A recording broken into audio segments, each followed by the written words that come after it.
Hi friends, welcome to my channel. எல்லோரும் எப்படி இருக்கிறீங்க? நாங்கள்லாம் நல்லா இருக்கிறோம். எப்போவுமே விலாகாக கண்டினியூஸாக போஸ்ட் பண்ணிகிட்டே இருக்கனால இன்றைக்கி கொஞ்சம் டிஃப்ரெண்ட்டாக போடலான்னு ஸ்கூலுக்கு ஆஃபீஸ்க்கெலாம் நான் கொடுத்து விட்ற மாதிரியான ஒரு 5 விதமான வெரைட்டி ரைஸு, நம்ம சட்டுன்னு செய்கிற மாதிரியான வெரைட்டி ரைஸும் அதுக்கேற்ற மாதிரி ஒரு சிம்பிளான சைட் டிஷ்ஷும் தான் இந்த வீடியோவில் நம்ம பார்க்க போகிறோம். வாங்க வீடியோவில் பார்க்கலாம். ஃபர்ஸ்ட் வெரைட்டி ரைஸ் வந்து கேப்சிகம் ரைஸு, குடைமிளகாய் வச்சு ஒரு சாதமும் கூடவே ஒரு முட்டையும் தான் பார்க்க போகிறோம். இந்த குடைமிளகாய் சாதம் செய்கிறதுக்கு ஒரு பேனில் ஒரு 3 டேபிள் ஸ்பூன் அளவுக்கு எண்ணெய் சேர்த்துக்கலாம். எண்ணெய் சூடானதுக்கப்புறமா ஒரு ஸ்பூன் போல் கடுகு பொரிஞ்சதுமா ஒரு அரை ஸ்பூன் போல் உளுந்தப்பருப்பு சேர்த்துருக்கேன். அதுக்கப்புறம் உளுந்தப்பருப்பு லைட்டாக பொன்னிறமாக சிவந்து வந்தோடனே கொஞ்சமாக கருவேப்பிலை, ஒரு பெரிய வெங்காயம் அதை சின்னதாக அந்த மாதிரி நறுக்கி வச்சுருக்கிறேன். அதை சேர்த்துட்டு நல்லா வதக்கிக்கோங்க. பெரிய வெங்காயம் ஓரளவு ஒரு 70% அளவுக்கு நல்லா வதங்கி இந்த மாதிரி இருக்கும்போது நம்ம குடை மிளகாயை எடுத்து கொஞ்சம் குட்டி குட்டியாக நம்ம உருளைக்கிழங்கு கட் பண்ணுற மாதிரியான ஷேப்பில் இந்த மாதிரி பொடியாக நறுக்கி வச்சுருக்கேன். அதையும் சேர்த்துக்கலாம். சேர்த்துட்டு இந்த எண்ணெயிலேயே நல்லா ஒரு 2 நிமிஷம் வதங்கட்டும். 2 நிமிஷத்துக்கு கழிச்சு இதுக்கு தேவையான அளவுக்கு உப்பு, கொஞ்சமாக மஞ்சத்தூள், அரை ஸ்பூன்லேருந்து 3/4 ஸ்பூன் அளவுக்கு கரம் மசாலா, கூடவே 1 ஸ்பூன் அளவுக்கு வீட்டில் உள்ள குழம்பு மிளகாய் தூள் சேர்த்து நல்லா வதக்கி விட்டுக்கணும்.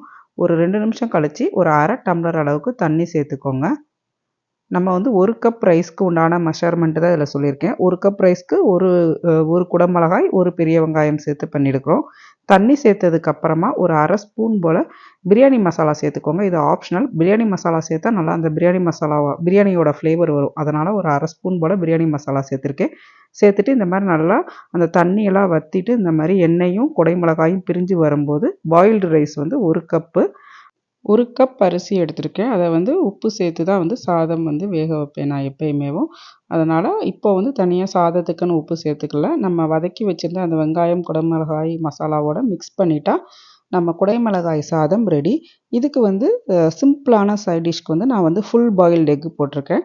ஹாஃப் பாயில்டு எக்கு வந்து நம்ம போட்டோன்னா மத்தியானத்துக்கு வந்து ஒரு மாதிரி அந்த மஞ்சக்கருலாம் சொதன்னு ஆகிடும். அதனால் ஃபுல் பாயில்டு எக்கு, முட்டையை உடச்சி விட்டுட்டு மேலேயே வந்து சால்ட் அண்ட் பெப்பர் போட்டு 2 பக்கமும் இன்னொரு பக்கம் வந்து திருப்பி விட்டு எடுத்துட்டோன்னா நம்ம ஃபுல் பாயில்டு எக்கு வந்து ரெடி. இந்த சாதம் பேக் பண்ணும்போது நம்ம வந்து குடைமிளகாய சாதத்தை வந்து வந்து பேக் பண்ணிவிட்டு இது மேலேயே நம்ம போட்டு வச்சுருந்த அந்த ஃபுல் பாயில்டு எக்கு மேலே வச்சிட்டோன்னா அப்படியே ஸ்பூன் போட்டு பசங்க சாப்பிட்றதுக்கு சூப்பராக இருக்கும். அடுத்தது நம்ம 2வது வெரைட்டி ரைஸு லெமன் சாதம். வெரைட்டி ரைஸ்னால இதுதான் மெயினு. இந்த வெரைட்டி ரைஸ்க்குரிய இந்த லெமன் சாதத்துக்குரிய பர்ஃபெக்ட் சைட் டிஷ் வந்து உருளைக்கிழங்கு வறுவல். ஃபர்ஸ்ட்டு வந்து இந்த லெமன் சாதத்துக்கு கொஞ்சம் கடலைப்பருப்பு தேவை இருக்கும். கடலைப்பருப்பு சேர்த்தா நல்லா வந்து கிறிஸ்பியாக கொஞ்சம் முறுமுறுன்னு இருக்கிற மாதிரி இருக்கும். அதனால் கொஞ்சமாக ஒரு 3 டேபிள் ஸ்பூன் போல் எண்ணெய் சேர்த்து நம்ம பச்சை வேர்க்கடலை பருப்பை எண்ணெயில் வந்து இந்த மாதிரி வறுத்து எடுத்துக்கலாம். ஒருவேளை உங்கள் கிட்டக்க வறுத்த வேர்க்கடலை பருப்பு இருக்குன்னா நீங்கள் அப்படியே சேர்த்துக்கலாம். நான் வந்து பச்சை வேர்க்கடலை பருப்புங்கிறனால லைட்டாக ஒரு 2 நிமிஷம் எண்ணெயில் இந்த மாதிரி வறுத்திங்கனாலே கடலை நல்லா வறுபட்டு ரெடி ஆகிடும். இப்போ வந்து ஒரு எலுமிச்சம்பழம், நல்லா ஒரு பெரிய சைஸ் எலுமிச்சம்பழம் தான் வந்து சாறு எடுத்து வச்சுருக்கேன். இந்த இதிலேயே வந்து ஒரு சிட்டிகை போல் மஞ்சத்தூள் வந்து இதில் கலந்து நல்லா இந்த மாதிரி பாத்திரத்துலேயே மிக்ஸ் பண்ணி வச்சுக்கலாம். இப்போ நம்ம கடலைப்பருப்பு வறுத்தோம்ல, அந்த எண்ணெயிலேயே வந்து மீதி எண்ணெய் இருந்தது. அதில் கொஞ்சமாக ஒரு டேபிள் ஸ்பூன் போல் எக்ஸ்ட்ரா எண்ணெய் சேர்த்துட்டு 1 ஸ்பூன் போல் கடுகு சேர்த்துருக்கேன். கடுகு பொரிஞ்சது 1 ஸ்பூன் உளுத்தப்பருப்பு, 1 ஸ்பூன் வந்து கடலைப்பருப்பு. இந்த 2மே வந்து லைட்டாக பொன்னிறமாக செவந்து வரும்போது நம்ம ஒரு 4 வத்தல், கொஞ்சமாக கருவேப்பிலை, அப்புறம் நம்ம வறுத்து வச்ச வேர்க்கடலை பருப்புலேருந்து கொஞ்சமாக எடுத்து மிக்ஸ் பண்ணியிருக்கேன். மிக்ஸ் பண்ணிவிட்டு ஒரு தடவை கலந்து விட்டுட்டு அந்த லெமனும் மஞ்சள் தண்ணியும் நம்ம கலந்து வச்சுருந்தோம் இல்லையா, அதை வந்து இதில் ஊற்றிட்டு உடனே அடுப்பை ஆஃப் பண்ணிட்டேன். அப்புறம் தேவையான அளவு உப்பு சேர்ந்து ஒரு தடவை கலந்து விட்டாச்சு. இதுவும் வந்து நம்ம வேக வச்சுருந்த அந்த சாதத்தோட மிக்ஸ் பண்ணி எடுத்துட்டா நம்ம சிம்பிளான லெமன் சாதம் ரெடி. இந்த லெமன் சாதத்துக்கு பெர்ஃபெக்டான சைட் டிஷ்னால் எப்போவுமே அது வந்து அந்த உருளைக்கிழங்கு வறுவல் வந்து சூப்பராக இருக்கும். ஸோ இந்த உருளைக்கிழங்கு வறுவல் பண்ணுறதுக்கு ஒரு பேனில் ஒரு 4 டேபிள் ஸ்பூன் போல் எண்ணெய் சேர்த்துருக்குறேன். எண்ணெய் சூடானதுக்கப்புறமா 1 ஸ்பூன் கடுகு பொரிஞ்சதும் நான் வந்து உருளைக்கிழங்கு வந்து கொஞ்சம் பொடி பொடியாக கட் பண்ணி வச்சுருந்தேன். அதை வந்து சேர்த்துக்கிட்டேன். உருளைக்கிழங்கு வறுவலுக்கு நான் வந்து வெங்காயம் சேர்க்க மாட்டேன். வெங்காயம் சேர்த்தா அந்த உருளைக்கிழங்கு வறுவல் வந்து கிறிஸ்பியாக வராமல் அந்த வெங்காயம் இருக்கிறதுனால ஒரு தண்ணி சத்தோட சொதன்னு இருக்கும். அதனால் நான் வந்து வெங்காயம் சேர்க்க மாட்டேன். உருளைக்கிழங்கு சேர்த்துட்டு ஒரு தடவை கலந்து விட்டுக்கோங்க. அந்த எண்ணெயிலே வந்து ஒரு 2 நிமிஷம் வேகட்டும். 2 நிமிஷம் கழித்து இதுக்கு தேவையான அளவு உப்பு, மஞ்சள்தூள், குழம்பு மிளகாய்த்தூள் சேர்த்துட்டு இதையும் நல்லா கலந்து விட்டுக்கோங்க. கலந்து விட்டுட்டு மீடியம் ஃப்ளேம் வச்சுக்கோங்க. மீடியம் ஃப்ளேமில் வச்சுட்டு ஒரு 2 நிமிஷத்துக்கு ஒரு இடம் அப்பப்போ கலந்து விட்டுட்டே இருந்தீங்கன்னா இந்த மாதிரி கிறிஸ்பியான உருளைக்கிழங்கு வறுவல் ரெடி ஆயிரும். இப்போ நம்ம லெமன் சாதத்தை பேக் பண்ணிடலாம். ஸோ இந்த லெமன் சாதமை பேக் பண்ணிவிட்டு இதுக்கு கூடவே நம்ம சூப்பரான சைட் டிஷ் உருளைக்கிழங்கு வறுவல். என்னோடய கிட்ஸ்க்கு ஆல் டைம் ஃபேவரட் வந்து உருளைக்கிழங்கு வறுவல். வெறும் சாதம், வெள்ளை சாதமும் இந்த உருளைக்கிழங்கு வறுத்து வச்சாலே போதும், பசங்க சாப்பிட்டுப்பாங்க. ஸோ இன்றைக்கி வந்து 2வது வெரைட்டி ரைஸ் லெமன் சாதம் அண்ட் உருளைக்கிழங்கு வறுவல் ரெடி. அடுத்து நம்ம பார்க்க போகிறது 3வது வெரைட்டி ரைஸ் தேங்காய் சாதம், கூடவே பன்னீர் டீக்கா மாதிரி பண்ணியிருக்கிறேன். ஃபஸ்ட்டு தேங்காய் சாதம்க்கு தாளிச்சிடலாம். அதுக்கு ஒரு பேனில் எண்ணெய் சேர்த்து நம்ம வேர்க்கடலை பருப்பு கொஞ்சமாக எடுத்துருக்கிறேன். ஒரு 20 வேர்க்கடலை பருப்பு இருக்கும். அதை வந்து இந்த மாதிரி வறுத்து எடுத்துக்கலாம் எண்ணெயில். அதிலே கூட கொஞ்சம் இப்போ வந்து ஒரு 2 ஸ்பூன் போல் எண்ணெய் விட்டுட்டு, 1 ஸ்பூன் வந்து கடுகு பொரிஞ்சதுக்கப்புறம் 1 ஸ்பூன் வந்து உளுந்தம்பருப்பு, அப்புறம் 1 ஸ்பூன் கடலைப்பருப்பு. இது வந்து நல்லா கொஞ்சம் செவந்து வரும்போது கருவேப்பிலை, அப்புறம் நம்ம வறுத்த வேர்க்கடலை போட்டிருக்கேன். தேங்காய் சாதம்க்கு வந்து நம்ம 2 வத்தல் போட்டுக்கலாம், இல்லாட்டி 2 பச்சை மிளகாய் போட்டுக்கலாம். நான் வந்து குட்டீஸ்க்கு கொடுக்குறதுனால அது வந்து சேர்த்துக்கல. அப்புறம் 1 கப்பு போல் திருகுண தேங்காய் சேர்த்துருக்கேன். என்கிட்ட ஃப்ரோசன் கோகோனட் தான் இருந்தது, அதுதான் வந்து சேர்த்துருக்கேன். தேங்காய் சேர்த்ததுக்கப்புறமா ஒரு நிமிஷம் நல்லா கலந்து விட்டுக்கோங்க. அந்த தேங்காயில் சூடு ஏறணும். அதுக்கப்புறமா நம்ம வந்து இதில் வந்து பாயில்டு ரைஸ் கலந்து நல்லா மிக்ஸ் பண்ணி எடுத்துக்கணும். அப்புறம் கொஞ்சம் தேவையான அளவுக்கு உப்பு சேர்த்துக்கோங்க. ஏற்கனவே வந்து நான் வந்து ரைஸில் உப்பு சேர்த்து தான் வந்து பாயில் பண்ணியிருக்கேன். அதனால் கொஞ்சமாக தேவையான அளவுக்கு உப்பு சேர்த்து நல்லா கலந்து விட்டுட்டா நம்ம சிம்பிளான தேங்காய் சாதம் ரெடி. இதெல்லாம் வந்து பார்த்திங்கன்னா சீக்கிரமாக ஒரு 2 to 5 மினிட்ஸ்லேயே வந்து மேக்ஸிமம் பண்ணி முடிச்சிடலாம். இதுக்குரிய சைடிஷ்க்கு வந்து பன்னீர் தான். பன்னீர் வந்து இந்த மாதிரி கொஞ்சம் நீல வாக்கில் ரெக்டாங்கிள் ஷேப்பில் கட் பண்ணியிருக்கேன். ஏன்னா குட்டீஸோட லஞ்ச் பாக்ஸ்க்கு நம்ம எப்போயும் ஸ்கொயராக கொடுக்குறதுக்கு பதிலாக இந்த மாதிரி ரெக்டாங்கிளாக கொடுத்தா அவங்க பிடிச்சி அந்த கையில் பிடிச்சி சாப்பிட்றதுக்கு வசதியாக இருக்குங்கிறதுக்காக இந்த மாதிரி ரெக்டாங்கிள் ஷேப்பில் கட் பண்ணியிருக்கிறேன். இந்த பன்னீர் மசாலா நாளே கூட நம்ம மேரினேட் பண்ணி ஃப்ரிட்ஜில் வைக்கலாம். அப்படி இல்லாட்டி நம்ம சாதம் வைக்கும் போது மேரினேட் பண்ணிவிட்டு 2வது கூட பொரிச்சு எடுத்துடலாம். இதை மேரினேட் பண்ணுறதுக்கு கொஞ்சமாக மஞ்சள்தூள், ஒரு ஸ்பூன் போல் தனி மிளகாய்த்தூள், கொஞ்சமாக பெப்பரு, அப்புறம் ஒரு 1/2 ஸ்பூன் போல் இஞ்சி பூண்டு பேஸ்ட்டு, 3 ஸ்பூன் போல் தயிர், நல்லா கட்டியான தயிர் சேர்த்துருக்கேன். அப்புறம் தேவையான அளவுக்கு உப்பு சேர்த்து இதை நல்லா மிக்ஸ் பண்ணி நல்லா கலந்து விட்டுக்கணும். ஒருவேளை தனி மிளகாய்த்தூள் இல்லை அப்படின்னா வீட்டில் உள்ள குழம்பு மிளகாய்த்தூள் கூட சேர்த்துக்கோங்க. அது 1 ஸ்பூன் சேர்த்தா சரியாக இருக்கும். நான் வந்து குழந்தைங்களுக்கு ஏற்ற மாதிரி ப்ரிப்பேர் பண்ணுறதுனால எல்லாமே வந்து கொஞ்சம் காரம் கம்மியாக அவங்களுக்கு லஞ்சுக்கு ஈஸியாக இருக்கிற மாதிரி தான் பண்ணுறேன். இதை வந்து நல்லா பன்னீரில் கோட் பண்ணிவிட்டு ஒரு 10 மினிட்ஸ் மேரினேட் பண்ணதுக்கப்புறமா கொஞ்சமாக ஒரு பேனில் எண்ணெய் சேர்த்துட்டு நம்ம ஷாலோ ஃப்ரை மாதிரி பண்ணிக்கலாம். 2 பக்கமும் நம்ம திருப்பி விட்டு பண்ணணும். ஒரு 2 நிமிஷத்துலேயே பார்த்திங்கன்னா எல்லா சைடும் வெந்து வந்துடும். ரொம்ப வேக விட்டிங்கன்னா பன்னீர் வந்து ரொம்ப ஹார்டாகி நல்லா இருக்காது. அதனால் டக்குன்னு ஒரு 2 மினிட்ஸில் எடுத்துடுங்க. ஸோ நம்மளோட 3வது வெரைட்டி ரைஸ் அது குட்டீஸ் ஃபேவரட்டான பன்னீர் மசாலாவோட தேங்காய் சாதம் வித் பன்னீர் டிக்கா மசாலா. இந்த 2க்கும் காம்பினேஷன் சூப்பராக இருக்கும். கண்டிப்பாக ட்ரை பண்ணி பாருங்கள். எங்கள் வீட்டு குட்டீஸ்க்கு பன்னீர்னாலே ரொம்ப பிடிக்கும். அந்த மாதிரி பன்னீரில் வந்து என்ன ரெசிபி கொடுத்தாலும் அதுக்கு வந்து நம்ம சாதம் வந்து என்ன மாதிரி சாதம் கொடுத்தாலும் கண்டிப்பாக எம்டி பண்ணிட்டு வந்துடுவாங்க. அவங்களுக்கு ரொம்பவே பிடிக்கும்.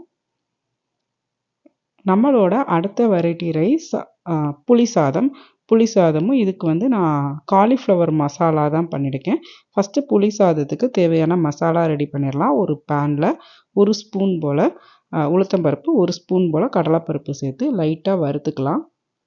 இந்த மாதிரி ஒரு நிமிஷம் லைட்டாக வறுத்ததுக்கப்புறமா 1/2 ஸ்பூன் அளவுக்கு மிளகு சேர்த்துருக்குறேன். உங்களுக்கு வேணால் 1 ஸ்பூன் சேர்த்துக்கோங்க. நான் காரம் கம்மியாக வேணுங்கிறதுக்காக 1/2 ஸ்பூன் மிளகு சேர்த்துருக்குறேன். இது கூடவே 1 ஸ்பூன் மல்லி, அப்புறம் ஒரு 4 காஞ்ச மிளகாய் சேர்த்துருக்குறேன். அப்புறம் ஒரு 10 போல் வெந்தயமும், கடுகு வந்து ஒரு 1/2 ஸ்பூன் போல் சேர்த்துருக்குறேன். சேர்த்துட்டு நல்லா வந்து ஒரு சிம்மில் வச்சுட்டு ஒரு 2 நிமிஷம் இந்த மாதிரி வறுத்துக்குவோங்க. கடுகு வந்து லைட்டாக அப்படியே வெடிக்கும். ஒரு 2 நிமிஷம் வறுத்துட்டு ஆஃப் பண்ணிவிட்டு பெருங்காயம் சேர்த்து லைட்டாக அரைச்சி எடுத்துகிட்டு வந்துடலாம். நல்லா கொஞ்சம் ஓரளவு திப்பியாக இல்லாமல் அடுத்த ஸ்டேஜ் ரொம்ப மையாக அரைக்கிறதுக்கும் திப்பியாக இருக்கிறதுக்கும் நடுவில் உள்ள ஸ்டேஜுக்கு அரைச்சிட்டு வந்துடுங்க. அதே பேனில் வந்து நல்லா ஒரு 5 டேபிள் ஸ்பூனுக்கு எண்ணெய் சேர்த்துருக்குறேன். சேர்த்துட்டு எண்ணெய் சூடானதுக்கப்புறமா 1 ஸ்பூன் கடுகு பொரிஞ்சது, உளுந்தம்பருப்பு, கடலைப்பருப்பு அது நல்லா சிவந்து வரும்போது காஞ்ச மிளகா வந்து ஒரு 5-6 சேர்த்துட்டு அது கூட கருவேப்பிலை, அப்புறம் வந்து பூண்டு வந்து நல்லா பெரிய பல் பூண்டு ஒரு 12 பல் பூண்டு போல் சேர்த்துருக்குறேன். அப்புறம் நம்ம வறுத்த வேர்க்கடலை பருப்பு சேர்த்துருக்கேன். சேர்த்துட்டு நல்லா கலந்து விட்டுக்கணும். புளி ஒரு 1 1/2 எலுமிச்சப்பழ சைஸ் அளவுக்கு புளி வந்து ஒரு 1/2 மணி நேரத்துக்கு முன்னாடியே தண்ணியில் ஊற வச்சுருந்தேன். அதை வந்து நல்லா கரைச்சிட்டு அந்த தண்ணியை மட்டும்தான் இதில் கலந்துக்க போகிறோம். அதுக்கு முன்னாடி நம்ம அரைச்சி எடுத்துருந்தோம்ல, அந்த மசாலாலாம் வறுத்து அரைச்சோம்ல, அதை வந்து எண்ணெயில் சேர்த்துட்டு லைட்டாக ஒரு தடவை கலந்துட்டு நம்ம வந்து அந்த புளி கரைச்சலை இதில் ஊற்றிடலாம்.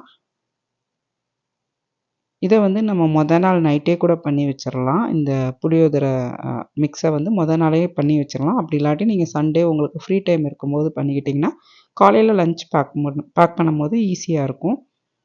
புளி தண்ணி ஊற்றுனதுக்கப்புறமா தேவையான அளவுக்கு உப்பு, மஞ்சத்தூள் சேர்த்துக்கோங்க.